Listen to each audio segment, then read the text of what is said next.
이번에 강의할 부분은 개사 제12장의 마지막 부분에 해당되는 것입니다.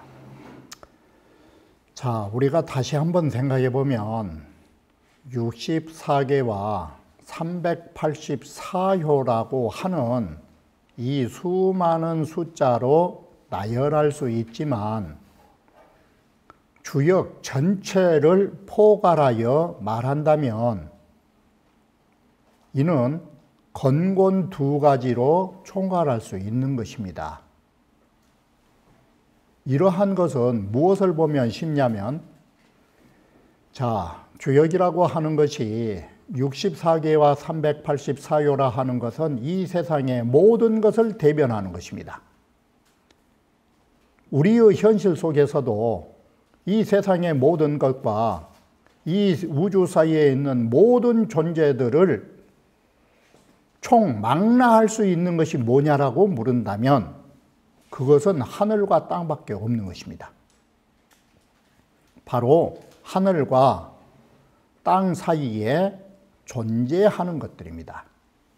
그러므로 하나하나의 개체가 각기 하나의 진리라고 하는 태극을 가지고 있지만 각기 갖추고 있는 이 만물들의 각구 일태극, 각기 갖추고 있는 하나의 태극의 본원이 되는 것을 찾는다면 그것은 천지로 귀결되는 것입니다.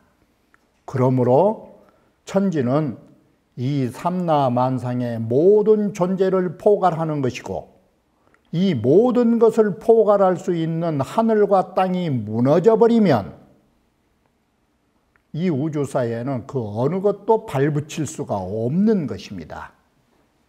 바로 이렇게 보면 건곤이라고 하는 두 괴는 바로 삼라만상이 만들어지는 문과 같은 것인 것입니다. 바로 이 문이 닫혀버리면 이 세상 모든 것들은 차단되는 것입니다. 바로 이러한 구조로 이번 강의의 시작을 이해하시면 쉽게 이해가 되리라고 믿는 것입니다. 그러면 원문을 보면서 이러한 부분을 다시 말씀드리고자 하는 것입니다. 제3절이라 하는 것은 건곤의 두 획이 주역 전체를 함축하여 그 어느 것 하나 빠뜨림이 없다라는 것입니다. 우리는 건곤이라고 하는 괴를 천지로 보시면 되는 것입니다. 이 세상에 하늘이라는 우주가 없고 땅이라고 하는 지구가 없다면 바로 하늘과 땅 사이에 어느 물건이 존재할 수 있겠느냐 이렇게 보면 되는 것입니다. 그래서 건곤은 기역지 온야연저, 건곤이라 하는 것은 그 모든 변화를 다 감싸고 있는 존재다. 이게 바로 이 말이 달리 말해버리면 하늘과 땅이라는 것은 이 세상에 존재하는 모든 변화를 함축하고 있는 것이다 라는 뜻이 되는 것입니다. 그래서 건곤이 성열이 여기보기중은이 그러므로 건곤이라고 하는 일종의 대부모의 역할을 하는 이 두 존재가 하나의 열을 두 하늘과 땅이라고 하는 것이 병렬함으로써 병렬을 이룸으로써 그 사이에서 변화가 그 사이에서 성립되는 것이다. 바로 천지가 있으니까 그 사이에 모든 변화가 존재하는 것이다. 일종의 터전이다. 그런데 만약에 이건 가설지사로 이게 정설이라면 이건 반설법으로 자 반대로 말하면 어떻게 되냐. 건곤이 회즉 이 말은 만약에 이 세상에 하늘과 땅이 사라져버리면 그 속에서 무슨 놈의 변화와 유행이 있을 거예요. 그래서 하늘과 땅이 무너져 버리면 우리는 변화를 찾아볼 터전이 상실되는 거예요. 터전이. 그리고 변화라는 것을 볼 수 없다면 이것은 뭐가 돼? 변화가 없는 세상이라면 정체된 세계 아니야. 멈춰버린 세계가 된다면 그러면 또 건고는 어떻게 될까? 이게 건고도 혹 거의 종식에 가까워진 것이에요. 바로 이와 같이 건곤이라는 것이 존재하고 건곤이 있으면 그 사이에 순환의 원리가 존재하는 것이다. 이게 바로 이 두 가지는 불가분의 관계를 가지고 있지만 그래도 거기에서의 모든 모토는 건곤이에요. 온이라 하는 것은 포축이라는 말, 포축한 바이다. 함축하는 바이다. 이것은 마치 옷에 겉옷으로서 속옷을 감싸는 것과 같다. 옷의 저와 같다. 겉옷과 같다. 겉옷이라는 것은 속의 모든 옷을 감싸고 있으니까. 역지 소유는 음양이라 주역에 있는 것을 크게 보면 음양뿐이다. 바로 음양이라고 하는 것이 모든 양은 건이요 모든 음은 곤이다. 획괴 정이면 괴를 그려내고 양핵과 음핵을 그려놓고 음의 자리와 양의 자리를 정해놓으면 이자 성렬이 음양이라고 하는 건곤이 하나의 열을 형성하면서 거기에서 역의 체가 변역의 본체가 거기에 성립되어서 순환하게 된다. 반대로 건곤이 무너져 버리면 마치 하늘과 땅이 꺼져 버린다면 어떻게 될까? 이 세상 모든 것이 사라지는 것처럼 주역에서 건곤이 없어져 버리면 64개의 384요는 성립될 수 있는 공간이 없다. 이게. 그리고 건곤식이라는 것은 이 식자가 뭔 뜻이냐? 변화가 종식되는 거예요. 변화가 행치하는 것을 말해 주는 거라고 한다. 제4절에 오게 되면 건곤이라고 하는 것은 앞서에서 말씀드렸듯이 주역의 총체가 되는 것인데 주역의 총체가 되는 이 모든 것을 포괄하고 있는 부분을 밝혀서 이명상지 조기진이라 자 봐라. 주역의 상이라고 하는 음양의 계획이 이처럼 넉넉히 모든 뜻을 다 표출하고 있다는 점을 여기에서 밝혀주는 거라고 한다. 여기에 글은 오위라고 말합니다. 5개를 말해주는 것입니다. 바로 도라 말하고 기라 말하고 변이라 말하고 통이라 말하고 이걸 사업이라 말하느니라. 여기에서 말할 자가 뭔 뜻이냐? 이처럼 건곤의 의미를 이와 같이 다 말해주고 있다. 이게 오위예요. 5가지 위자가 써진 것이에요. 바로 이렇게 5가지를 말해준다라는 것은 그 뜻을 모두 다 표출하고 있다라는 것을 말해주는 것이에요. 자, 건곤이라고 하는 것은 어떤 것이냐? 건곤이라는 것은 음핵과 양핵으로 나뉘는 것인데 우리는 보이는 괴가 있고 보이지 않는 이치가 있는 것이에요. 그래서 여기에 공자가 최초로 형이 상과 형이 하라는 말씀을 하신 것이에요. 그런데 여기에서 눈여겨보셔야 할 것은 형이 상하의 개념은 뭐냐? 이건 너무나 다 아시는 부분이에요. 그러나 여기에서 눈여겨봐야 하는 것은 형이 두 글자는 같아요. 상하만 달라요. 그래서 이 해석을 어떻게 하냐면 하나의 형체로서 상의 개념을 가진 것은 하나의 형체로서 하위 개념을 갖는 것은 이렇게 되는 것이에요. 그러면 이 말은 뭔 뜻이냐? 하나의 존재 속에 보이는 세계와 보이지 않는 세계로 구분한 것이에요. 형이 상과 형이 하가 다른 두 개의 존재 속에서 있는 게 아니고 하나의 형질 속에 보이는 세계와 보이지 않는 세계로 나뉜다 이것이에요. 자, 형이 상은 도라고 하는 것인데 먼저 쉽게 비유하면 사람에게 있어서도 보이는 인간의 감정과 보이는 인간의 행사가 있는가 하면 사람이 죽어도 보이지 않는 부분 하나가 있어요. 그게 본성자리예요. 본성과 우리가 가지고 있는 감정과 행동, 이것은 우리 몸을 떠나서 존재한 게 아니에요. 우리의 몸속에 보이지 않는 부분으로 말하면 인간 본성이라 하는 것이고, 우리의 몸속에 감정과 행사로 하면 보이는 부분으로 하위 개념이라 하는 것이에요. 이래서 하나의 존재 속에 있는 것이지 형이 상은 상대로 따로 있고 형이 하는 하대로 따로 있는 게 아니에요. 이러한 논리 구조를 일이이요, 하나이면서도 상하로 나뉘는 것이고,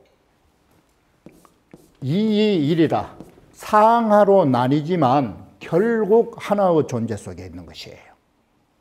이게 바로 이 개념이 하나라 하는 것은 이치를 말하는 것이고 둘이라 하는 것은 기를 말하는 것이에요. 이게 바로 우리는 이치 속에 기가 있고 기의 유형 속에 이치가 있는 거예요. 이 기는 서로 분리될 수가 없는 것이에요. 그래서 형이 그래요. 하나의 형체로서 상위 개념에 있는 것은 이건 이치라고 하는데 공자께서 쓸 당시에는 이치 이자를 쓰신 것이 아니라 이건 후대에 리와 기운기자로 나왔고 공자 당시에는 도기설이에요. 이 도자가 이치이자 개념이에요. 공자 당시에는 이기라는 개념을 도기로 표현한 것이에요. 이게 그래서 형이 상을 도라 말하고 하나의 형체로서 하위 개념으로, 이 하위 개념이 다른 게 아닌 것이에요.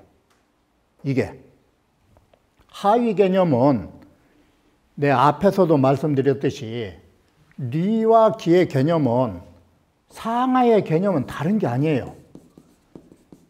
유형과 유위가 되면 이게 하위 개념이에요. 그러면 상 개념은 뭐냐? 무자만 쓰시면 돼요. 바로 무형과 바로 이 무위의 개념이 상위 개념이에요. 이게 바로 이 논리를 갖다 붙이면 하나의 형태 속에 형태가 없고 자기가 없는 자리도 있고, 이게 그러면 인간 본성으로 하면 앞에서 쉽게 표현하면 뭐예요? 적연부동자리가 도자리 아니요. 적연부동한 것이 감이 수통하면은 현상으로 나타난 거 아니요. 감이 수통은 유형유이처요. 이게 그 이와 같이 모든 데 붙여볼 수 있는 거예요. 이게 바로 이렇게 해서 형체로 하위 개념에, 이 하위 개념이라는 것은 형체가 있고 자기가 있는 것이야. 현실 사회는 그것은 그릇 개념이다. 그릇은 뭐요? 그릇은 담을 내용물을 받쳐주는 거 아니야. 그러면 도는 뭐요? 그릇 속에 담겨져 있는 내용물인 것이요. 이게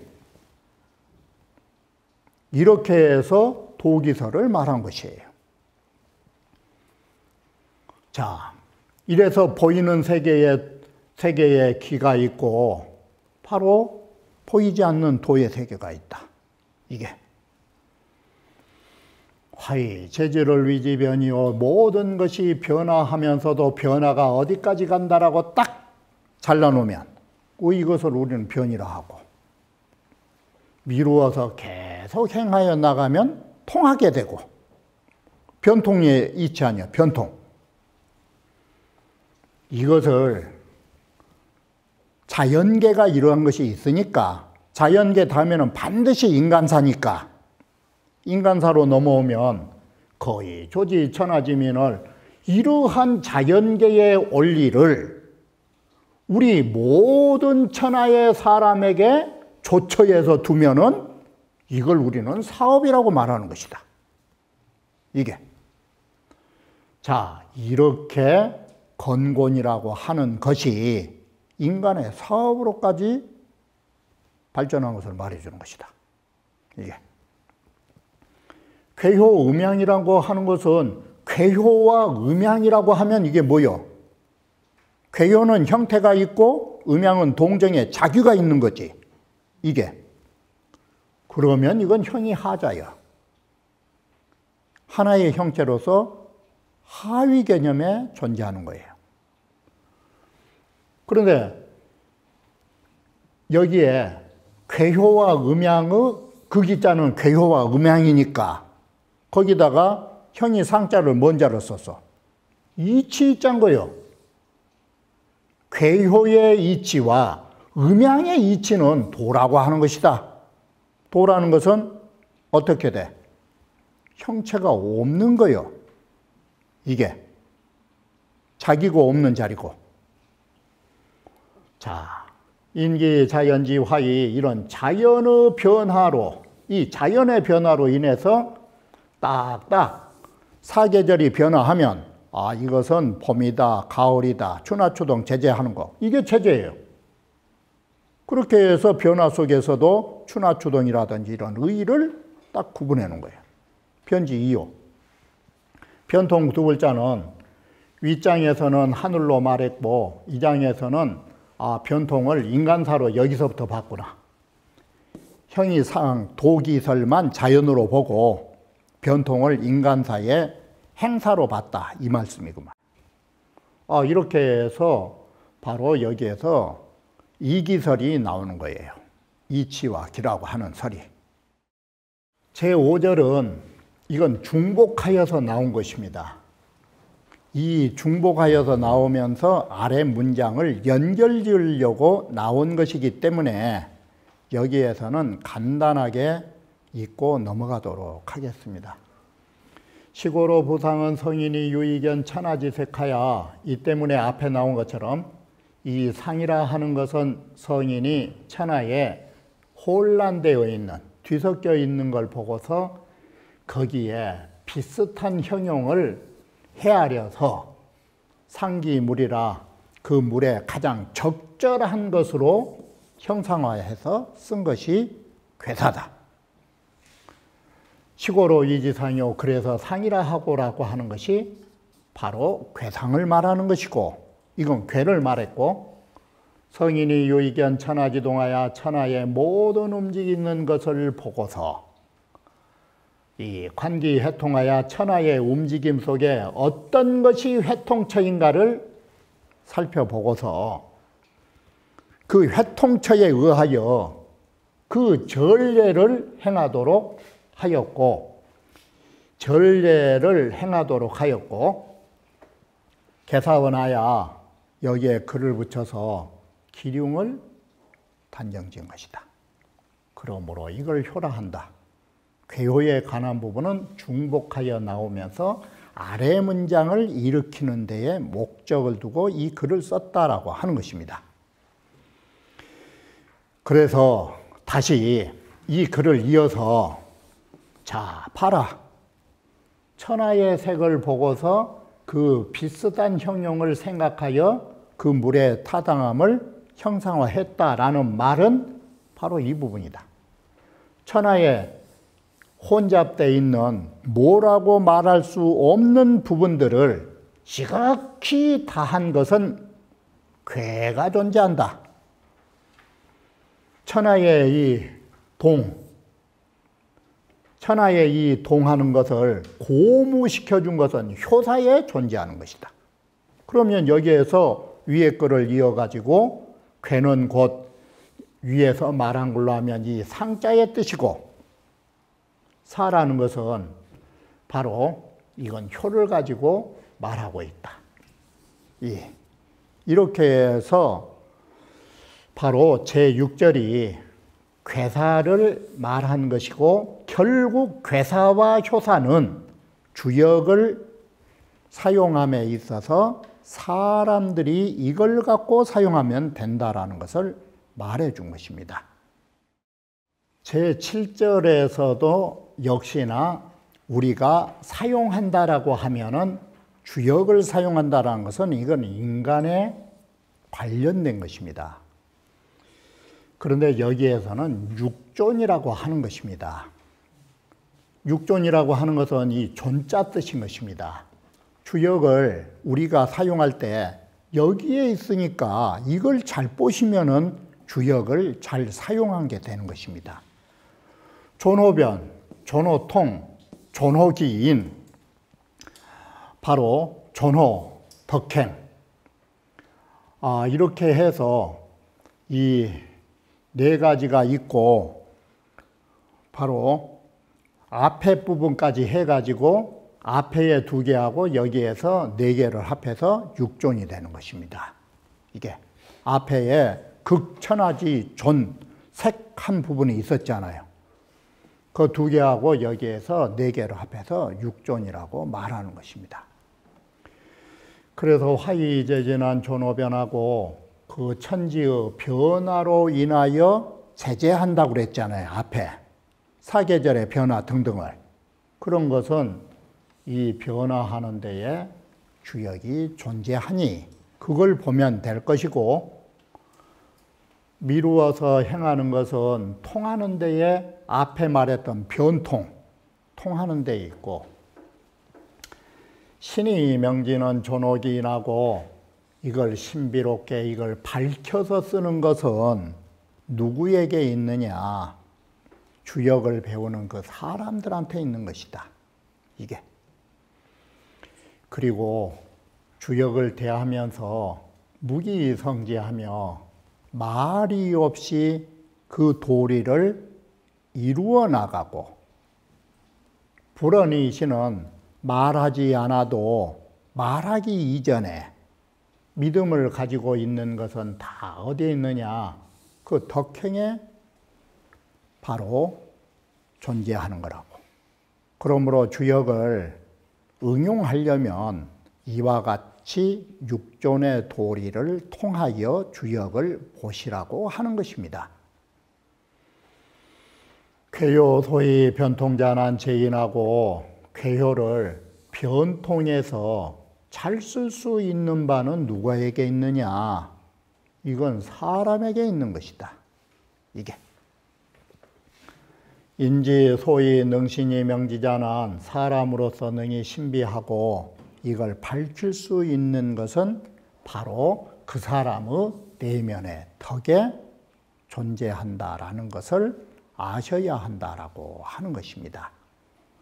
앞서서 말씀드렸던 육존이라고 하는 것은 바로 성인이 주역을 어떻게 응용하고 있는가를 말해주는 부분이 육존이라고 하는 것입니다.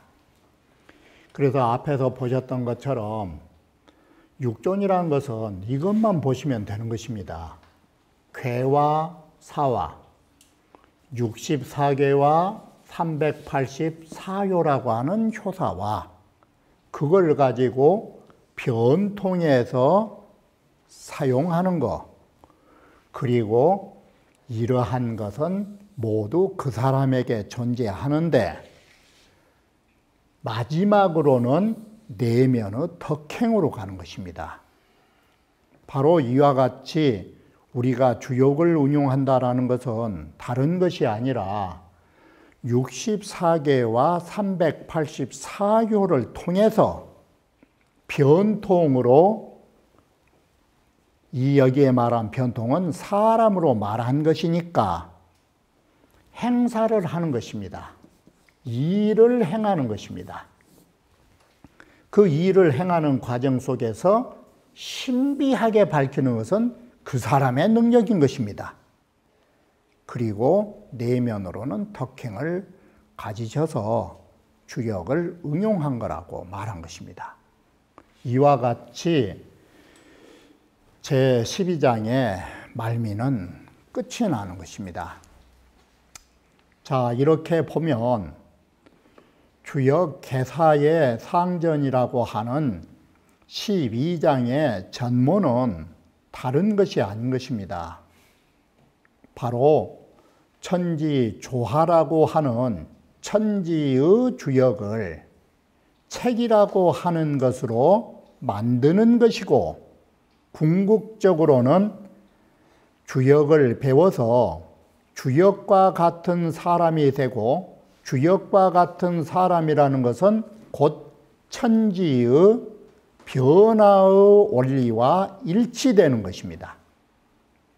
이러한 3단계의 부분을 구체적으로 12장에서 반복하여 논술한 것입니다. 물론 그 안에는 성인으로서의 심역, 성인의 마음 자체가 주역인데 우리 보통 사람들은 그러하지 못하기 때문에 성인의 마음의 주역으로 접근할 수 있는 방법으로서의 복서, 점이 필요한 것입니다. 그리고 그러한 작용에 이르도록 유도한 것입니다. 이것이 주역 개사에서 통째로 논술되어 왔던 부분인 것입니다. 그리고 여기 개사에서 일찍이 없었던 공자의 새로운 학설들을 우리는 눈여겨보셔야 하는 것입니다. 형이상학과 형이하학이라는 용어라든지 또는 적연부동이나 가미수통이라고 하는 것이라든지 이 용어상의 문제들이 후세에 성리학에 큰 영향을 미치게 되었고, 태극이니 양이니 사상이니 팔계니 하는 개념들이 모두 이 개사에서 밝혀져 왔다라는 점을 아셔야 하는 것이고, 우리는 여기에서 미진한 부분은 주자가 항상 말했듯이 하도낙서라든지 태극, 양이, 사상, 팔계의 미진한 부분들은 주역의 설해라든지 역학계몽을 참조로 하여 더 보완해야 할 부분이 있다는 것을 잊어서는 안 될 것입니다. 그러면 다음 강좌에서는 개사 하전을 이어서 말씀드리기로 하겠습니다.